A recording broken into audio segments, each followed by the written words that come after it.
భారతీయ సాహిత్య తొలి నవల భట్ట బాణ కవి రచించిన కాదంబరి 17వ భాగం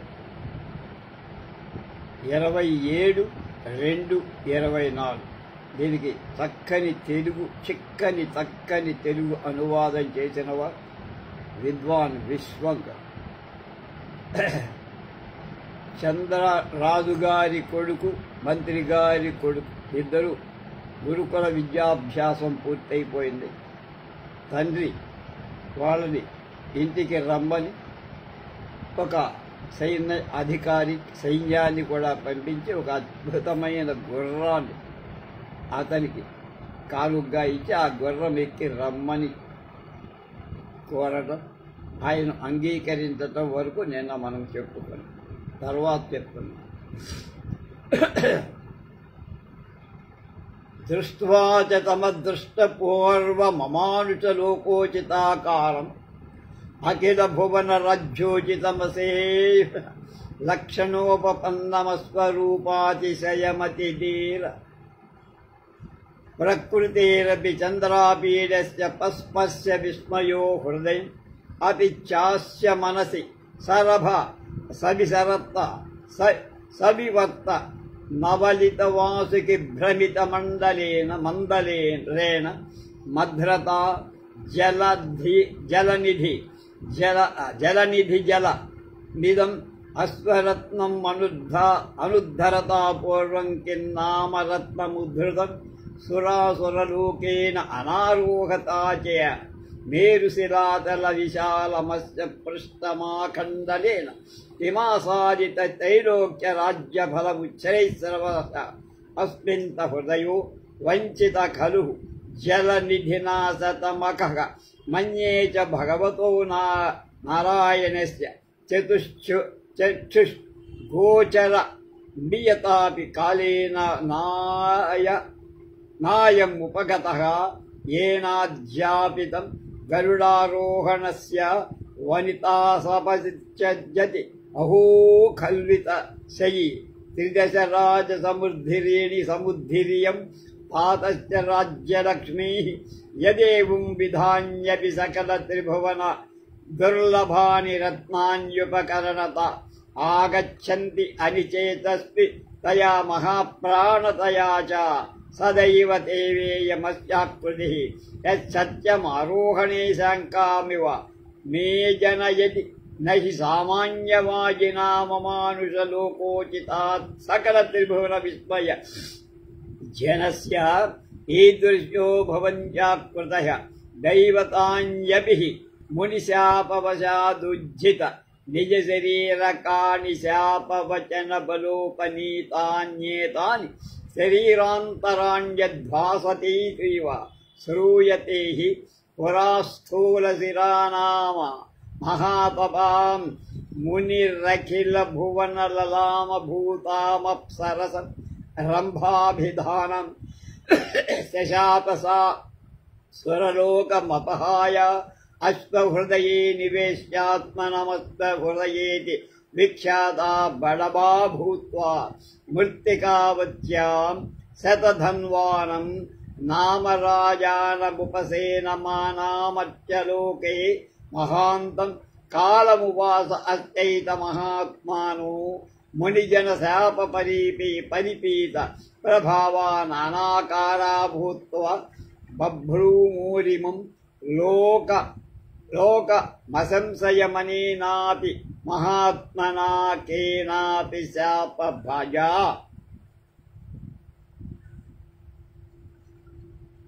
భవితవ్యమావేదయతీవ మదంతః కరణమస్య దివ్యతాం.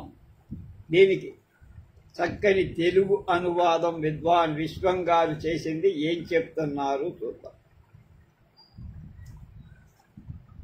ఇంద్రధనస్సులోలాగా నలుపు, పసుపు, ఎరుపు, పచ్చ రంగు గీతలు ఆ అశ్వం మీద, దాని వంటి మీద ఉన్నాయి.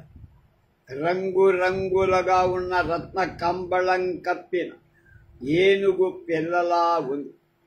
కైలాసం చర్యలను కాల చీరగా రేగిన రంగురంగు ధాతువులతో ఆచ్ఛాదితమైన శివుడి యొక్క నందికేశ్వరుడిలాగా ఆ ఉచ్చైశ్రవం కనిపిస్తుంది.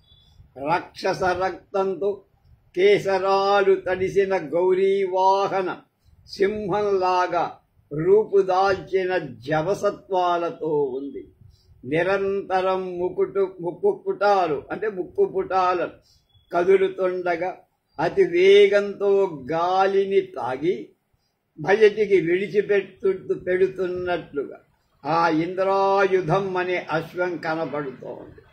నోటిలోని కళ్ళెం ముండ్లు కరకరలాడగా నురుగులు నోట కక్కేస్తోంది. కనుకనే సముద్ర గర్భంలోని అమృతాన్ని తాగి పుక్కిలిస్తోందా అనిపిస్తోంది. అశ్వం పొడవుగా కండలు లేకుండా దాని ముఖం చెక్కినట్టు కనపడు.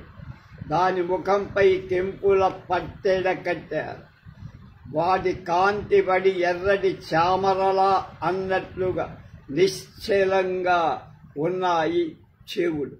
గొంతు దగ్గర మెలమెలలాడుతున్న బంగారు గొలుసులను బెగకట్టారు. లత్తుకలాగా అంటే పారాణిలాగా అరుణారుణమైన సటా సంతానం కల ఆ అశ్వగ్రీవం మెడ సముద్రంలో మునిగి వస్తుండగా పగడపు తీవలు తగులుకొన్నాయా అన్నట్టు వంపులుగా ఉన్న బంగారు రేకుపై గలగలమనే రత్నమాలను ఆ అశ్వానికి వేసి ఉన్నాయి. ఆ అశ్వాలంకారంతో అది ముత్యాల వంటి తారాగణంతో సంధ్యాకాలంలాగా కనిపిస్తోంది. అంత శోభాయమానం. ఆ రత్నమాలలో పచ్చలు పొదిగి ఉన్నారు. ఆ పచ్చల కాంతి పడి దాని శరీరం పచ్చబడిపోయి సూర్యుడి రథాలు పసుపు రంగులో ఉంటాయి. సూర్య రథాశ్వమా అనేటువంటి భ్రాంతి కలిగిస్తుంది. అతి తేజస్వి అయిన దాని వేగం నిరోధించటంలో ప్రతి రోమకూపం కూడా ముత్యాలలో చెమట బొట్లు రాడుతున్నట్లుగా కనపడు. పచ్చల పాదపీఠంలాగా అంజన శిలతో చేసినట్లున్న గిట్టలంట గెట్టలు నేలను చీరుతూ మురజవాద్యం నేర్చుకుంటున్నట్లుగా ఠక్కలాడిస్తోంది దాని డెక్కల చొప్పు. పిక్కలు చెక్కి వేసినట్లు, రొమ్మును విస్తరింపచేసినట్లు, ముఖం చిక్కిపోయినట్లు, గొంతు సాగినట్లు, ప్రక్కలు చిత్రించినట్లు, వెనక రెండింతలైనట్లు ఉన్న ఆ గుర్రం వేగంలో గరుత్మంతుడి ప్రతిపక్షిలాగా అంటే పోటీలాగా కనబడు. ముల్లోకాల సంచారంలో గాలికి తోడ్పడేదిలాగా ఆ దేవాశ్వ అవతారంలాగా వేగంలో మనసుకు సహాధ్యాయిలాగా సకల జగల్లంఘనంలో హరిచరణంలాగా అంటే వామనావతారంలో ఉన్న హరి అది చరణంలాగా కాళ్ళలాగా మానసంలో తిరిగే వరుణహంసలాగా విచ్చిన అశోకంతో మధుమాసం రోజులాగా భస్మపుండ్రాలు దిద్దుకున్న ప్రతిలాగా అది కనపడు. అలా ఉన్న ఆ ఇంద్ర ఆయుధమనే అశ్వాన్ని చూడగానే ఆ అమానుష ఆకార జవసత్వాదుల కుమారరాజైనటువంటి రాకుమారుడైన చంద్రాపీయుడి మనసు ఆశ్చర్య ప్రపూర్ణమై అతను తనలో ఇలా అనుకుంటున్నాడు. ఆ తర్వాత వాసుకిని తెచ్చి మందర పర్వతానికి చుట్టి పాల సముద్రం చిలికినారే సురాసురుడు. అందులో నుంచి ఈ అశ్వరత్నాన్ని ఉద్ధరించలేకపోయారు కదా. అంటే పాల సముద్రాన్ని దేవతలు రాక్షసులు మధ్యించినప్పుడు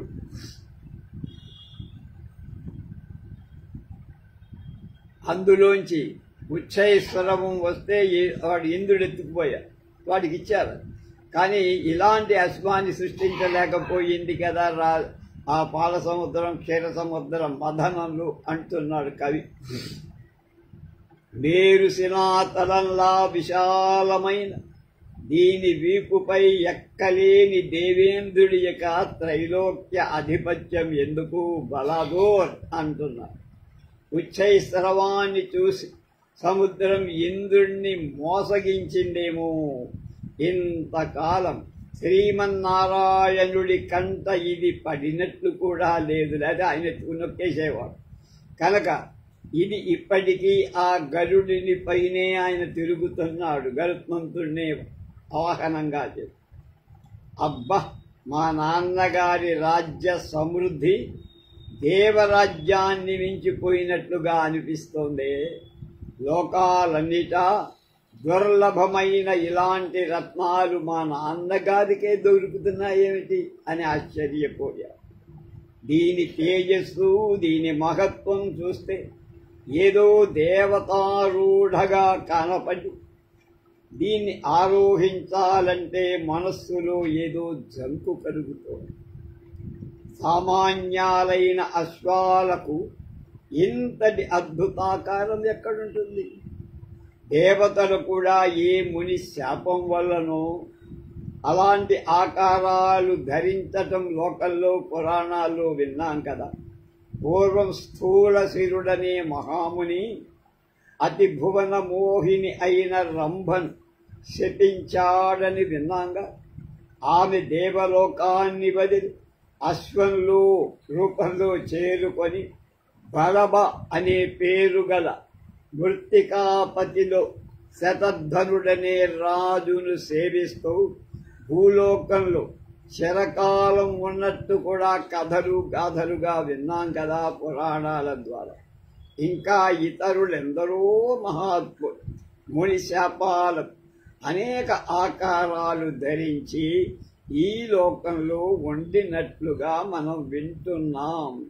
ఇది కూడా అంటే ఈ గుర్రం కూడా ఏ శాపగ్రస్త మహాత్ముడి ఆకారము, దీని దివ్యత్వం చూస్తే నా అంతఃకరణానికి అలాంటి అనుమానం కలుగుతోంది అనుకున్నాడు రాజు అయిన చంద్రాపి, రాజకుమారుడైన చంద్రాపి. ఇట్లా రాకుమారుడు చంద్రాపీరుడు తలపోసుకుంటూ ఉండగా ఆసనం నుండి లేచాడు. ఆ గుర్రానికి దగ్గరగా వచ్చి మనస్సులో తలచి ఇలా అనుకున్నాడు, మహాత్మా చూడండి, అది సంస్కారం అంటే. ఎక్కబోయే గుర్రానికి ఆయన ఏం చెప్తున్నారు, మహాత్మా అశ్వరాజా, నీవెవరైతే నాకేం కానీ నీకు నమస్కారం. అలా నిన్ను మేము అధిరోహిస్తాం, మమ్ము మన్నించు. దేవతలైనా తెలియనప్పుడు ఇలాంటి అవమానాలు పడాల్సి వస్తుంది అని ఆమంత్రించారు. ఇది చింతయన్న వారు రుక్షు రాసనాదు తిష్టన్ మనసాచ తతుం రంగ తతుం రంగమముపకృత్య మహాత్మన్నర్వయోపి సోపి నమోస్తు తే సర్వదా అమర్శనీయోయం ఆరోహణాతిక్రమోస్మాకం అపరిగతాని దైవతాన్యప్యనుచిత పరిభవభాంజి భవంతేత్యామంత్రయాంబ బభూవ విదితాభిప్రాయ ఇవ సతమింద్రాయుధచతురశిరః కేసరపటాహతి కూణిత కేకరతారకేన తిర్యచక్షుషా విలోక్య ముహుర్ముహుస్థాడయత క్షితితలముత్థాత ధౌళి భూసరిత క్రోడరోమరాజి నాదక్షిణపురి ఆరోహణ వ్యాహూయన్నివస్ఫురిత ఘ్రాణ వివర గర్గ ధ్వని విజృంభిత భువనస్య హుంకార పరంపరానుబద్ధమతి మనోహర హేమరవతిలో మధుర హ్రేషితేన దత్తారోహణాభ్యంచ ఇవ ఇంద్రాయుధమాయాః చంద్రాపీడః సమారుహ్యతం ప్రాదేశమాత్రమివ త్రైలోక్యమఖిలం మన్వమానో నిర్గచ్చ ప్రళయ జలధరముక్తో పలాసార పరుషేన జజ్జయతేన రసాతల మారు అతినిష్టరేణ ఖురపుటానాం రవేణ ఖురరజో నిరుద్ధఘ్రాణ ఘోర ఘోషేణ చ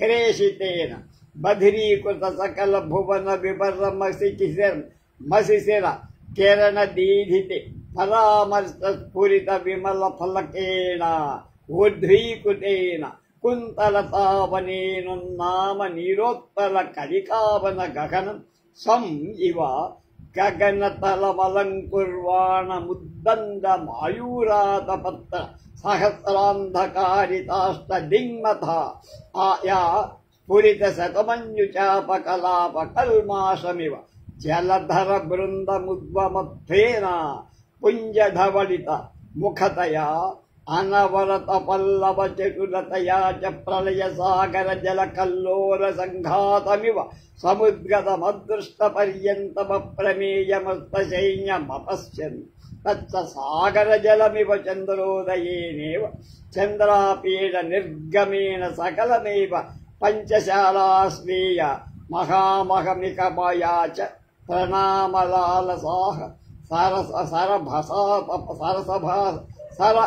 సరభసాపని తాపపత్ర శూన్య శిరస పరస్పరోత్పీడ కుపిత త్వరంగమ నివారణాయాస్థా రాజపుత్రాస్తం పర్యవారయంత ఏకైక కశ్యపతి నామగ్రహణ మా వీజ్యమాన వలాహకేన విప్రచలిత ముకుట పద్మరాగ కిరణోద్గమచ్చలేన అనురాగమివోద్వమ అద్భిః సద్ఘటిత సేనాంజలి ముకుళతయ యౌవరాజ్యాభిషేక కలశావజ్జిత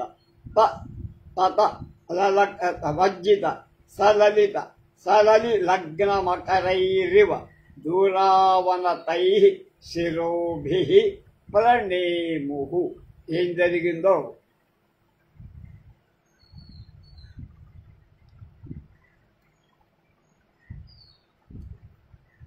చెబుతున్నాడు విశ్వం గారు చెప్తున్నారు.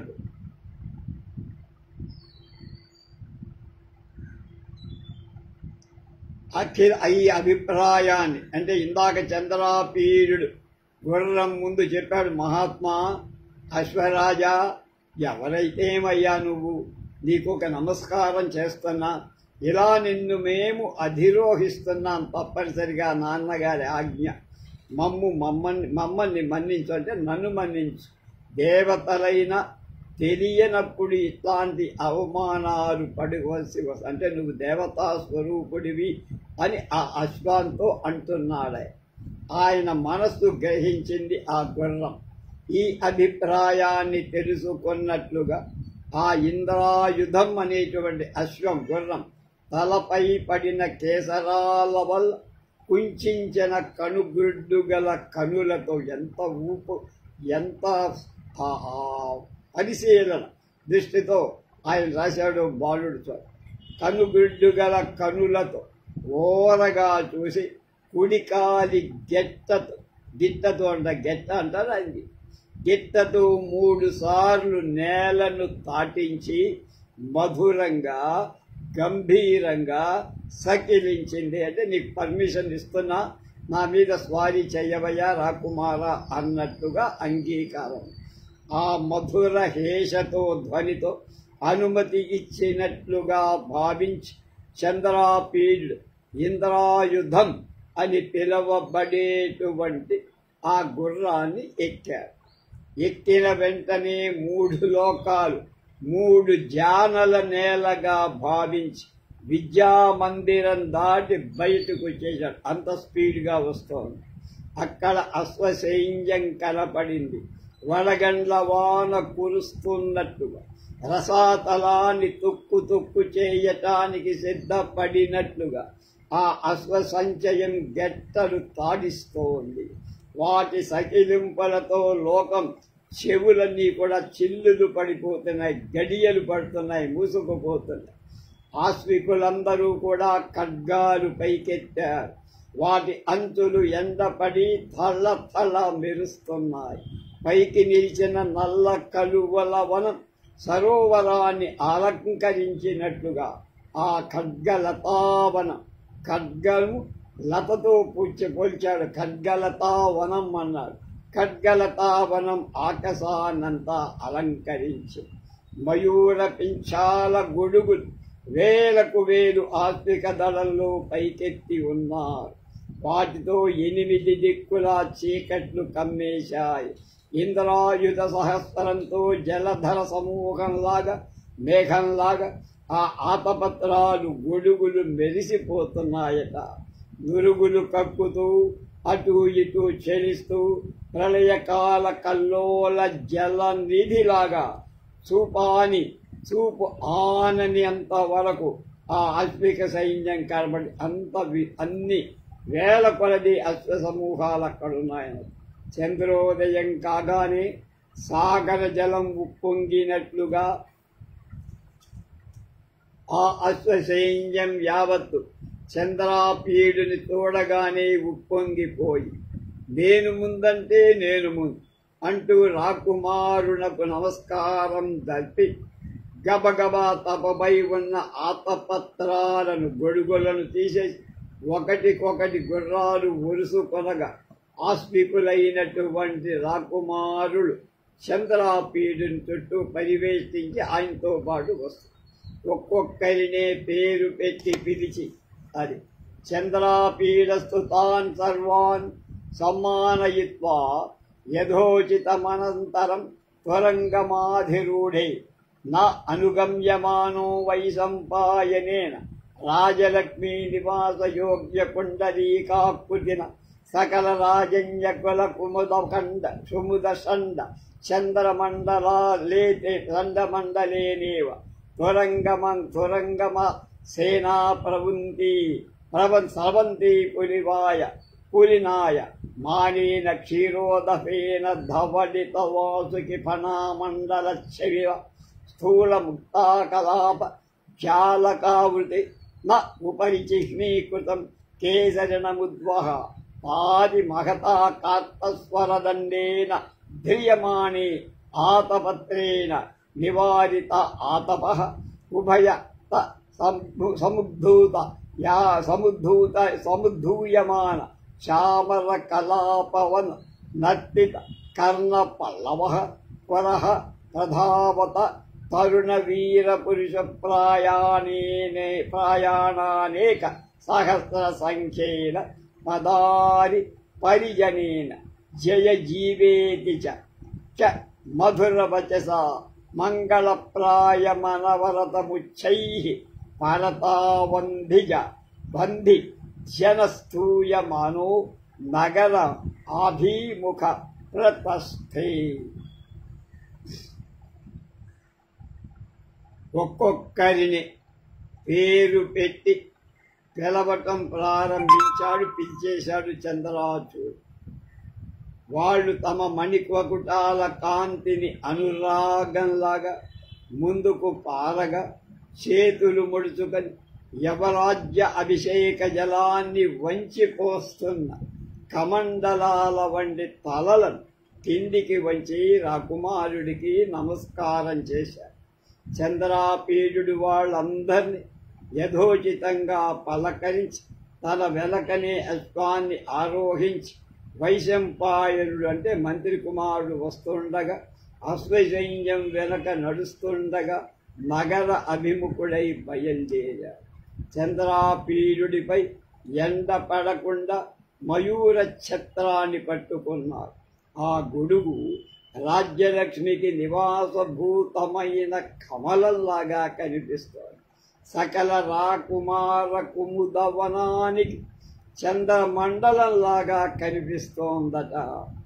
అలాగే సేనావాహినికి సైకత తలంలాగా ఇసక పర్రల్లాగా కలిగి, అంతేకాదు పాలనురుగుతో తెల్లపడిన వాసుకి పడగలాగా ఉన్నది. పెద్ద ముత్యాల జలతారుతో, అలాగే పైన సింహ చిత్రం కల పెద్ద బంగారు కాడతో ఉన్న ఆతపత్రం అంటే గొడుగు చంద్రాపీయుడి తలకు నీడనిచ్చింది. గొడుగును కూడా ఎంత గొప్పగా వర్ణించాడు. అటు చాటు చామరాలు వేస్తుండగా ఆయన కర్ణ పల్లవాలు నృత్యం చేయసాగాయి. రాజుగారి కుమారుడి యొక్క కర్ణాలన్నీ కూడా ఆనందంగా వింటున్నాడు. ముందు పరిగెత్తుతూ తరుణులు వీరులు అయిన అనేక పదాతులు జయ చిరంజీవ రాకుమార అంటూ మంగళ ఘోషలు చేస్తున్నారు. వంది జనం స్తోత్ర పాఠాలు చదువుతున్నారు. ఈ విధంగా చంద్రాపీడు నగర అభిముఖుడై బయలుదేరి నగరంలోకి ప్రవేశించారు. తర్వాత ఏం జరిగిందో బాణ కవి గారి ద్వారా విందాం. క్రమేణ చతం సమాసాదిత విగ్రహం అనంగమివావతావతీర్ణం నగర మార్గమను ప్రాప్యమవలోక్య సర్వ ఏవ పరిత్యక్త సకల వ్యాపారో రజనికరోదయ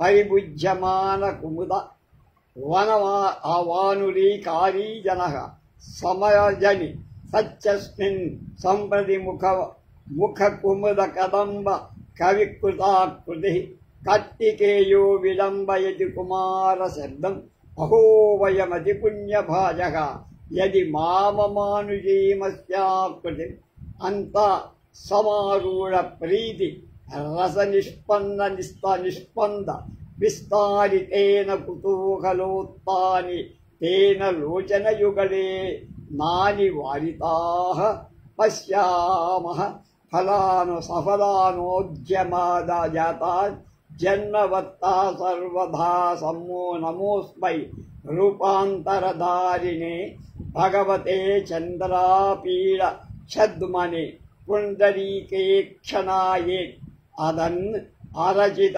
ప్రణామాంజలి నగరలోక ప్రణనామ సర్వతశ్చ సమప్రావృత కపాటపుత్ర ప్రకటవాతాయన సహస్రతయా చంద్రాపీడ దర్శన కుతూహలాన్నగర మపి సమున్మీలిత సమాలోచన నివహ ఇవాభవత్ అనంతరంచ సమాప్త సకల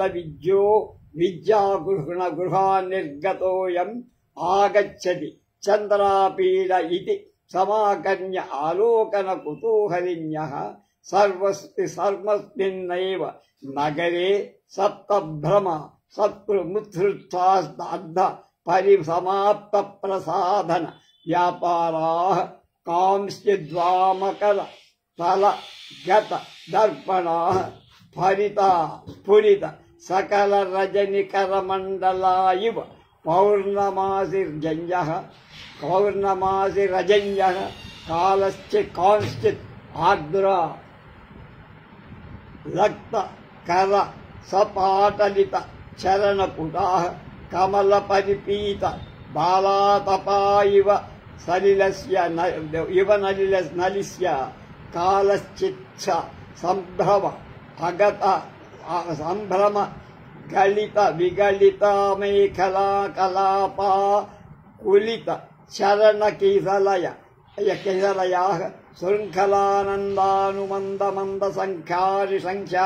సంచారిణ్య ఇవ కరిణ్యః కాశ్చిత్ జలధర సమయ దివస స్త్రియ ఇవే ఇంద్రాయుధరాగరుచిరాంబరధారిణ్యాః కాంస్య దుర్లసిత ధవళ నఖమవ్యూఖ పల్లవాన్ నూపుర రవ ఆకృష్ట గృహ కలహంసకానివ చరణపుటానుద్వహంస్యః కాంశ్చిత్కరస్థలస్థిత స్థూలహారిభ్యష్ట యో అతిరివ మదన వినాశ శోక గృహీత స్ఫటికాక్ష వలయాం విడంబయంత్యః కాంశ్చిత్ పయోధరాంతరాగళిత ముక్తాలతాః తను విమల స్రోతో జలాంతరిత చక్రవాక మిథునా ఇవ త్రయోశ్రియః కాంశ్చిత్ నూపరమణిబంధి మధ్యితే మణిము సముత్థితేంద ఇంద్రాయుధ తయ పరిచయానుగత గృహమయూరికా ఇవ విరాజయంచ కాంశ్చిత్ అర్ధపీతోజ్జితమణి చషకాః పురిత రాగైర్మధుర సమివాధర పల్లవై క్షురంచోహన్యతలానిలలాః సమారురుః అన్యాశ్చ మరకతవాతాయన వివర వినిర్జిత ముఖమండలా వికచ కమలకోశ పుటామంబర తల పంచారిణీం కమలినీమివ దర్శయంచో దదృశు. ఏం జరిగింది? ఇప్పుడు ఈయన విద్వాన్ గారు ఇది 15వ అధ్యాయంలో ఆయన వర్ణిస్తుంది. విద్యామందిరం నుండి బయలుదేరిన చంద్రాపీడు క్రమంగా నగర మార్గంలో ప్రవేశించాడు. శరీరం సంపాదించుకున్న మన్మధుడిలాగా, అంటే మన్మధుడే ఈయన వేషంతో వచ్చాడా అన్నాడు. ఉన్న రాకుమారుడి ఆగమన వార్త వినగానే చందమామ పుట్టగానే మేల్కొన్న కలువల తోటల జనం తమ పనులన్నీ వదిలేసి ఇట్లా అనుకున్నారట. ఏమని? కుమారుడు అనే కుమారస్వామి పేరు పెట్టుకున్నాడు, కానీ ఇతనే అసలు కుమారస్వామిగా ఉండాలనుకుంటున్నారందరూ. అంటే కుమారస్వామిని మించిన ధైర్య శౌర్య సాహస అందసందాలు మన రాకుమారుల్లో ఉన్నాయి అని. ఇంత లోకోత్తరమైన రూపాన్ని కళ్ళారా చూసే అవకాశం ఎన్నాళ్లకు మళ్ళీ మనకు దక్కిందే. మనం ఎంత పుణ్యాత్పరమో, మన పుట్టుక ఎంత ఫలప్రదమైందో. అవతారం వేరే తాల్చిన ఆ పురుషోత్తముడికి నమస్కారం అనుకుంటూ పురజనం అంతా కూడా, నగరంలోని వాళ్ళంతా ప్రణమిల్లారు, నమస్కరించారు. ఎక్కడి ఒక్కడ తలుపులు కిటికీలు అన్నీ తెరిచేసుకున్నారు వాళ్ళు. అందువల్లనే నగరమే కళ్ళు తెరుచుకొని చూస్తున్నట్లుగా అనిపించిందట భట్టభానుడికి. ఈలోగా విద్యాభ్యాసం పూర్తి చేసుకొని చంద్రాపీడుడు నగరు వస్తున్నాడు అని ఊరిలోని ఆడవాళ్ళందరికీ తెలిసిపోయి వాళ్ళందరూ ఎక్కడ ఒక్కడ పనులు వదిలేసేశారు, మిద్దెలపైకి ఎక్కేశారు. రాకుమారుణ్ణి చూడాలనే ఉత్కంఠతో వాళ్ళు సగం ముగిసిన అలంకారాలను అలాగే బయలుదేరారు. కొందరు ఎడమ చేతిలో ఉన్న అద్దాన్ని అలాగే ఉంచుకొని చందమామతోటి పున్నమ రేగిలాగా వాళ్లే కనపడుతున్నారు. కొందరు అప్పుడప్పుడే కాళ్లకు పరాణి పూసుకొని కమలాలతో లేత ఎండను తాగిన పద్మిని లతల్లాగా కనపడుతున్నారు. మరికొందరు మొలనూలు తొందరలో జారి కాళ్లకు తగులుకోగా సంఖ్యల బంధం వేసిన ఏనుగుల్లాగా కనపడ్డారు. కవిగారికి నల్లగా మెరుస్తున్నారట. కొందరు కాంతలు ఇంద్రాయుధం లాంటి రంగుల బట్టలు కట్టుకొని వర్షదిన స్త్రీలాగా వర్షాకాలంలోని పగటి సంపద సౌభాగ్యంలాగా కనబడు. కొందరివి తెల్లటి గోళ్ల కాంతుల మంజీర రవంతో ఆకర్షితాలైన రాయంచల వంటి రాజహంసల వంటి అడుగు దమ్ములు, అంటే పద్మాల వంటి కాళ్ళు ఉన్నాయి. కొందరు జవరాండ్లు చేతులలో వేసుకోవటానికి ఎత్తుకున్న హారాలను అలాగే పట్టుకొని వస్తూ మన్మథ వియోగంతో జపమాల పట్టుకున్న రతీదేవిలాగా ప్రతి స్త్రీ కనపడిందట. కొందరు రొమ్ముల నడుమ ముత్యాల దండలు వేసుకొని తెల్లని నీటి చాలున చక్రవాకాల జంటలు పొదివి కొన్న సాయంతన స్త్రీ, అంటే సాయం సంధ్యాలక్ష్మిలాగా కనబడు. ఒకరు అందెలకున్న రకరకాల మణులతో ఇంద్రధనుస్సులను సృష్టించుకొని సాకుడు నెమళ్ళు, అంటే పెంచేటువంటి నెమళ్ల వెంట నడుస్తున్నాయా అన్నట్టు కనిపిస్తుంది.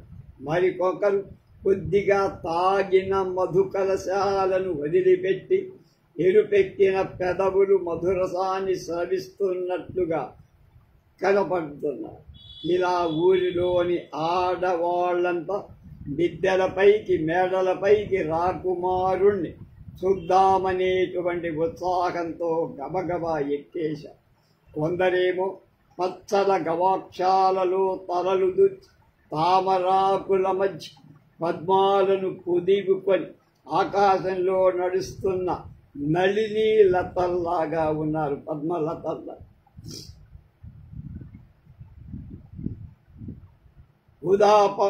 ఉదపాదిత సహసా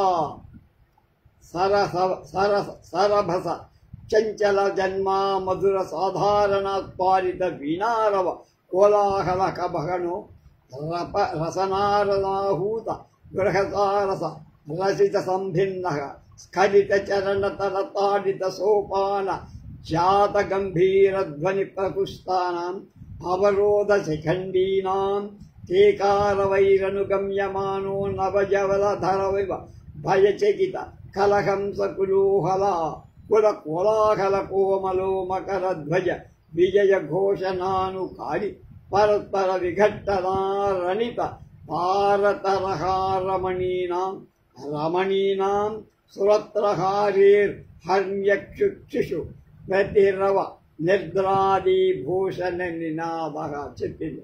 ముహూర్తాదివ యువతి జననిరంతరతయా నారీమయా ఇవ ప్రాసాదాః సాలక్తక పదక కమల విన్యాసై పల్లవమయమివ క్షితితలం అంగప్రభావాః అంగప్రభాప్రవాహీన లావణ్యనయమివ నగరం అననమంగళనివ లిహేన చంద్రబింబమివ గగనతలం ఆతనిప నివారణాయోత్తానితేన కరతల జాలకేన కమలవల్మనయ దివ దిక్చక్రవాళం ఆభరణాం కుశలౌపేంద్రా ఆయుధమయ ఇవాతవః లోచనమయూఖలేఖా సంతానేన నీలోత్పలదళమయ ఇవ దివసో బభూ కౌతక ప్రసాదిత నిశ్చలలోచనాంచ పశ్యంతీనాం తామసామదర్శయామయానీవ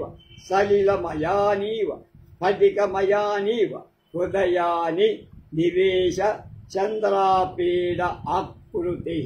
మళ్ళా తెలుగు ఒకసారి చదువుకోండి. ఈ హడావిడిలో గొప్ప సంచలనం సవ్వడి బయలుదేరాయి. ఇందుకు తోడు వీణలు మోగాయి. ఆ రాగరవంతో సారసాలు అంటే పక్షులు, సారస పక్షులు, బిగ్గురు పక్షులు వచ్చి కూయటం మొదలు పెట్టాయి. వీటికి మురిసి అంతఃపురంలోనేటువంటి అంటే పెంచేటువంటి నెమళ్ళు గబగబా వచ్చి మెట్లపై కాళ్ళు దారగా కెవ్వుమంటూ కేకలు పెడుతున్నాయి. ఇవన్నీ కలిసి కలరవం లేకొడుతున్నాయి. మేఘ గర్జనలకు బెదిరిపోయిన కలహంసలు కోమలంగా అరుస్తున్నాయి. ఇన్నిటితో సమ్మిశ్రితమై ఒకళ్ళనొకళ్ళు తోసుకుంటూ హారమణులు ఒరుసుకుంటున్న కాంతుల భూషణ నినాదం శతపడి అంటే దాంతో కలిసి మేడలపై మన్మథ విజయ ఘోషలాగా శ్రవణానందకరమైన శబ్దం అక్కడ కలిగింది. ఆవిర్భూత మదన రసానాం అంచోన్యతః సపరివాహాసాః సవిశ్రంభాః ప్రసంభ్రాః పేర్ష్యాః సోత్ప్రాసాః సాభ్యసూయాః సవిలాసాః సమన్మధాః సస్పృహాశ్చ తక్షణ అతిరమణీయాః ప్రస్ఫురాత ఆపా పురాలాపాః శతధాహి త్వరితగమని మామపి ప్రతిపాలయ దర్శనోన్మత్తే గృహణోత్తరీయం చపలే ఉల్లాసయాలకలతా మానమావలంబితం మూఢే చంద్రలేఖాముపాకర ఉపకార కుసుమ స్ఖలిత చరణాపత అసిత మాంధే సంయమ మద నిశ్చేతనే కేశపాశన్ ఉదిత పంచంద్ర బుధ ఉచిత చంద్రాపీడదర్శన వ్యసని కాంచీదామం ఉత్పర్యయ పాపే కపోలడోలాయత కర్ణపల్లం ఆహృదయే గృహాణ నిపరితం దంతపత్రం యావన్నోన్మత్తే విలోక్యసే జనే సస్థర్గయ పయోధర భారం అపగత లజ్జే శిథిలీభూతమాకలయ దుకూలం ముగే ధృత తరాగమ్యతాం కుతూహలివి దేహి దర్శనాంతరం అపంతుష్టే కియదాలోకయసే తరళ హృదయే పరిజనమపేక్షస్వ పిశాచి గలితోత్తరీయా విభాస్యసే శని స రాగావృత నయనే పశ్యతి నపసి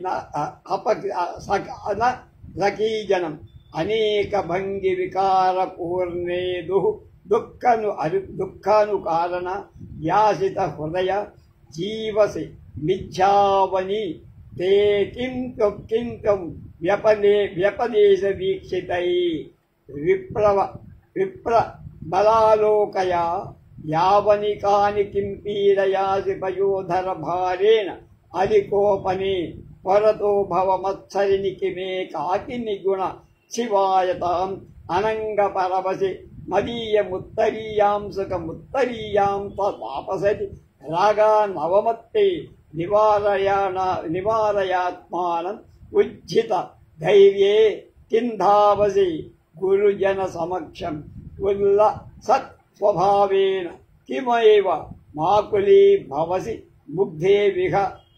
ముగ్ధేమి గుహస్వ మదనజ్వర జనిత పులక జాలం అసాధ్వాచరణేవ కపేన ముత్తాశ్యతి బాహువే వికారే వివిధాంగవలనాయాసిత మధ్యభాగా వృధా కజ్జసే శూన్య హృదయే స్వభావాన్ నిర్గతమపి నాత్మానవనం అగత్య స కౌతుకావిష్టే విస్మృతాది విస్మజితం అనంత అంతఃసంకల్ప రచిత స్వరత సమాగమ మకర మిలీరిత లోచనే చతుర్మీలలోచన యుగళమతి క్రాతమత్యం అనంగసర ప్రహారమూర్ఛిదే రవికిరణ నివారణాయ పరుస్యుత్తరీయాంశు పల్లవం అయి పతివ్రత గ్రహగృహీతే ద్రష్టవ్యవ పశ్యంతి పంచయ అసి లోచన యుగళవధస్యేహతాది పరపురుష దర్శన పరిహారవ్రతేన ప్రసీదోత్తిష్ట సకపస్య రవిరహితం సాక్షాదేవ భగవంతమగృహీత మకరద్వయం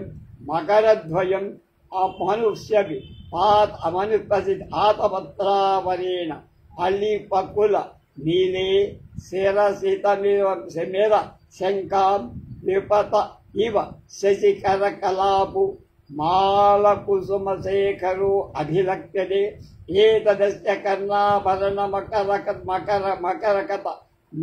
మరకత ప్రభాస్యామాం ఇత ఉపరచిత వికచ శరీష కుసుమకర్దమ పూరమివ కపోలతలామాం భాతి అయమస్య హారాంతర్నిష్టా అరుణమణికిరణ కలాపచ్చలేన హృదయం వివిక్షుభిరభి నవయావనరాగ ఇవ పరిస్ఫురతి ఏతదలక చామర కలాపాంతరే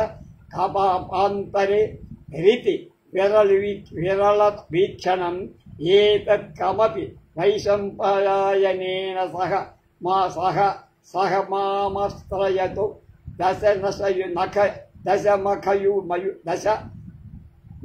మయూఖలేఖాధవళీకృత దిక్చక్రవాళ హసిదం ఏషోస్య సుఖపక్ష హరితరాగేణో ఉత్తరీయాంశుక ప్రాంతేన వలాహక స్థురగ కుల చలన్ జన్మానమాలగ్న అగ్రకేశేషు అపహరతి అయనమనేన లక్ష్మీకర కమల కోమలలత సముద్భ్య తిర్యంకురంగా మస్కంధే నిక్షిప్తశ్చరణ పల్లవ సలీలమయనమనే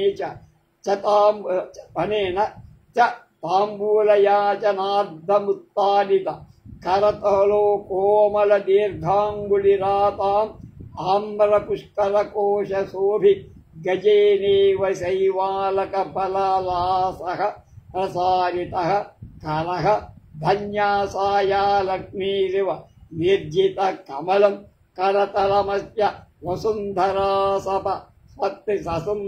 సపత్ని గ్రహస్యది ధన్యా చ దేవి విలాసవలీ సకవతీ సకల మహీమండల భారధారణ క్షమః కకుభాది దిగ్గజ ఇవ గర్సేనయః యా చ వ్యూఢః.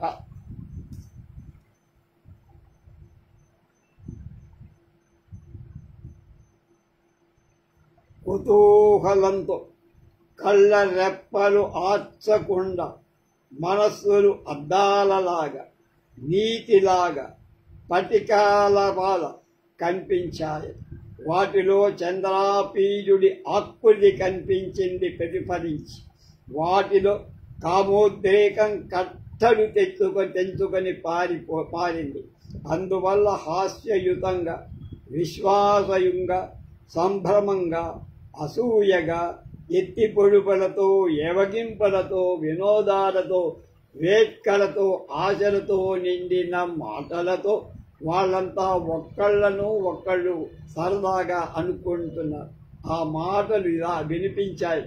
పరిగెత్తకే నేను వస్తున్నాను అని ఒకటంటే, చూస్తానులే ముందు ఉత్తరీయం తీసుకో, ముంగురులు పైకి తోసుకో అంటోంది ఇంకో. మదనాంధ చంద్రహారం పైకెత్తుకో, పూల మీద జారి పడిపోతావు అని ఒకటంటే, కొప్పు కట్టుకోవే మత్తిల్లిపోయి నడుస్తున్నావు అని ఒకటి.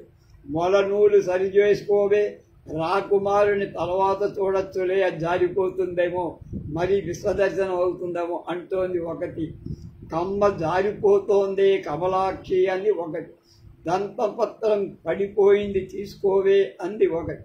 అయ్యో పసిదానా పైకేసుకోవే జనం చూస్తారే అంటోంది ఒకటి. ఒసే సిగ్గుమాలిందానా సీర సరి చేసుకోవే జారిపోతోంది అంటో. అంతా సిగ్గేమే గబగబా నడవే అంటోంది ఇంకో. చంద్రాపీజుణ్ణి చూశాక నన్ను కాస్త చూడవే అని ఇంకొకడు ఆవిడంటో. ఎంతసేపు చూస్తావే, నీ సంతృష్టి కలగలేదా, అసంతృష్టితోనే ఇంకా ఉన్నావా అని ఇంకొకడు ఆవిడ. ఓసి చెంచలా దగ్గరే ఉండవే, పారిపోవద్దు. ఓసి పిశాచి బట్ట జారిపోతుంటే జనం నవ్వుతున్నారే నేను చూసి అని ఒక ఆవిడ. అమ్మా కాస్త చెలులను చూడి నీ వెనకాల వచ్చే వాళ్ళని కూడా పట్టించుకోని ఒక. ఇంత వికారాలు ఎందుకే, అనవసరంగా మనసు పాడు చేసుకుంటున్నారు రాజుని చూసి, రాకుమారుణ్ణి చూసి. ఓసి పెడుగా ఆ దొంగ చూపులేమిటే, రాజకుమారుణ్ణి అలా చూస్తావు అని ఒక ఆవిడ. అయ్యో పాపం, బరువు నడవనీయటం లేదా, ఒళ్ళు బాగా కొవ్వెక్కి లావెక్కావు, నిన్ను నడవనివ్వట్లేదా నీ ఒళ్ళు అని ఒక ఆవిడ. అంత కోపమేమిటమ్మా, నువ్వే ముందెళ్ళు నేను తర్వాత వస్తా అని ఒక ఆవిడ. చూసే నువ్వే చీకటికంతా కమ్ముకుంటే ఎట్లాగే అని ఒక ఆవిడ. అదే మరపే, నా పైట వేసుకొని పోతున్నావేంటి, నా పైట లాక్కొని నువ్వు వేసుకుపోతున్నావేంటి, నన్ను అప్రతిష్ట చేయటానికా అని ఒక ఆవిడ. అదే మరపే అది. అమ్మా అంత పరవశి పడిపోతే ఎట్లా, కాస్త తమాయించుకో అని ఒక పెద్ద ఆవిడ.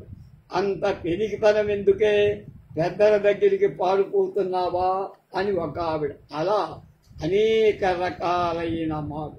అంత ఉల్లాసంగా ఉండేదానివి ఎంత బెంగపడిపోతున్నావేం అమాయకురాలా, ఆ పులకలను కాస్త తగ్గించుకోవే అని ఒక ఆవిడ. ఇంత తాపం చెందడం వద్దే అని ఒక ఆవిడ. అయ్యో పిచ్చిపిల్ల వట్టి యాతనలెందుకే అని ఒక ఆవిడ. మనసులో లేదేంటే అలా ఇల్లు దాటి పారిపోయేస్తున్నావు అని ఒక ఆవిడ.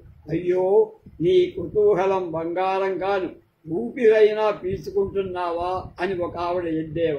కళ్ళు మూసుకొని ఆనందిస్తున్నావు, వాడు దాటి రాజుగారు దాటి కుమారుడు దాటిపోతున్నాడు, నీ ఆరాటం దొంగలు తోల, ఎండకు మాడిపోతావే కొంగు కప్పుకో అని ఒక ఆవిడ. ఓహో పతివ్రత, చూడవలసింది చూడకపోయిన తర్వాత నీ కళ్ళు ఉన్నా ఒకటే లేకపోయినావు. పరపురుషుణ్ణి చూడకూడదు అన్న నియమం నీ కొంప తీస్తోందే అన్నాను. ఏవేవే అదో రాకుమారుడు వచ్చేస్తున్నాడు, రతీదేవి లేని సాక్షాత్తు మన్మధుడిలాగా ఉన్నాడు అని ఊళ్ళో వాళ్ళంతా ఇలా పరస్పరం యజ్ఞోక్తులు ఆడుకుంటూ కొందరు పరభామనులు ఉండగా కొందరు వాళ్ళని వర్ణిస్తున్నారట. ఇచ్చేవర విధాన చాన్యాని చ వదంతీనాం తాసాం ఆపీయమాన ఇవ లోచనపుడైః ఇహౌయ మాన ఇవ భూషణరవైః అనుగమ్యమానవైవ హృదయైః నిబధ్యమాన ఇవ ఆభరణరత్నరశ్మిరజ్జుభిః ఉపక్రీయమాన ఇవ నవయౌవన బలిభిః శిథిల భుజలతా విగలిత ధవళ వలయ నికరైః పదే పదే వివాహానల కుసుమ మిశ్రైః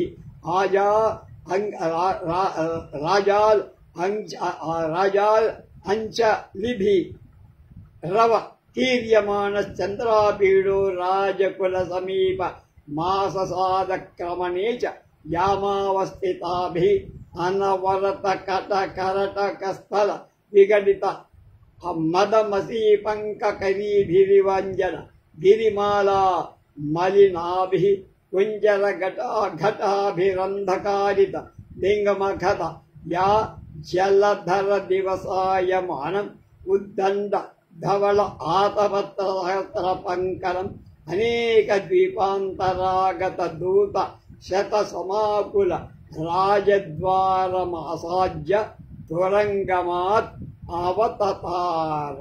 అది ఇదిగో వింజామల సందులోంచి రాకుమారుడు నన్నే చూస్తున్నాడు. అదుగో వైశంపాయనుడితో ఏదో మాట్లాడి దిక్కులు దంతకాంతుతో తెల్లగా నవ్వుతున్నాడు. అదుగో గుర్రము యొక్క ఘట్టనంతో రేగిన దుమ్ము రాకుమారుడి వెంట్రుకల మీద పడగా వలాహకుడు తన పైపంచ పచ్చ అంచు కొనతో ఆయన తుడుస్తున్నాడు. అదుగో కమల కోమలమైన తన చరణాన్ని చంద్రాపీడు సవిలాసంగా పైకెత్తి తిరిగి గుర్రం పక్క చేర్చాడు. అదుగో ఆయన తాంబూలం ఇవ్వమంటూ తన చేతిని తాపుతున్నాడు. పొడిగాటి వేళ్ళు ఎర్రటి అరచేయి, అవును నాచు కోసం ఏనుగు తొండం చాపినట్లుగా ఉంది ఆ చెయ్యి. పద్మాన్ని గెలిచిన ఈ చేతిని భూదేవికి సవతిగా ఏ ధన్యురాలు పట్టుకోబోదంటే ఆయన ఎవరు పెళ్లి చేసుకుంటారు? దిగ్గజం దిక్కుడ్యాలను మోయగలిగినట్లుగా ఈ భూభారాన్నంతటిని మోయగల వీడికి ఉన్న తల్లి, వీడిని కన్న తల్లి విలాసవతి ధన్యురాలు కదా అనుకుంటా. ఇలా కొందరు స్త్రీలు అనుకుంటున్నారు. వీళ్ళందరూ చంద్రాపీడుని తమ కళ్ళతో తాగేస్తున్నట్లుగా ఉన్నారు. తమ నగల గలగలతో ఆహ్వానిస్తున్నట్లుగా, తమ హృదయాలతో వెన్నంటుతున్నట్లుగా, తాము వేసుకున్న రత్నాభరణ కాంతి తంతువులతో, వాటి తంతువు అంటే దారాలతో వాటిని ఆయన్ని కట్టేస్తున్నట్టుగా, తమ ప్రాయపు కాంకలతో, వయస్సు యొక్క కాంకలతో పూజ చేస్తున్నట్టుగా కనపడింది. ఆ సీన్ అంతా సేంద్రియాలు. వాళ్ళందరూ చంద్రాపీయుడిపై తమ చేతుల కంకణాలు జారిపడగా పూలతో కలిసిన పేలాలను వివాహంలో అగ్నిలో లాగా చల్లుతుండగా అతడు రాజభవనం దగ్గరకి చేర నిరంతరం గండస్థలం నుండి మదధారలు కారి మషీపంకం చేస్తుండగా, అంటే బురదలాగా అయిపోగా, కాటుక కొండలాగా ఉన్న ఏనుగులు రాజద్వారంలో నిల్చున్నాయి. వాటితో ఆ ద్వారం వర్షంలో వర్షాదివంలాగా కలపదు. అంతేకాక అక్కడ పెద్ద పెద్ద దండాలకు కట్టిన వేలకు వేల తెల్లటి గొడుగులు ఉన్నాయి. అనేక ద్వీపాల నుండి వచ్చిన దూతలెందరూ అక్కడ మూగి ఉన్నారు. అలాంటి రాజద్వారం ముందు చంద్రాపీడుడు గుర్రం దిగి వైశంపాయుడు మంత్రి కుమారుడైన వైశంపాయుణ్ణి చెయ్యి పట్టుకొని వలాహకుడు అనేవాడు దారి చూపుతుండగా ఈ వలాహకుడే వీళ్ళు ఆశ్రమంలో గురువుగారి దగ్గర చదువుకుంటుండగా తీసుకురమ్మని రాజుగారు పంపితే వచ్చినవాడు. దారి చూపుతూ ముందుకు నడువగా చంద్రాపీడ రాకుమారుడు రాజభవనంలోకి ప్రవేశించాడు. ప్రవేశించిన తర్వాత ఏం జరుగుతుందో రేపు తెలుసుకుందాం. స్వస్తి.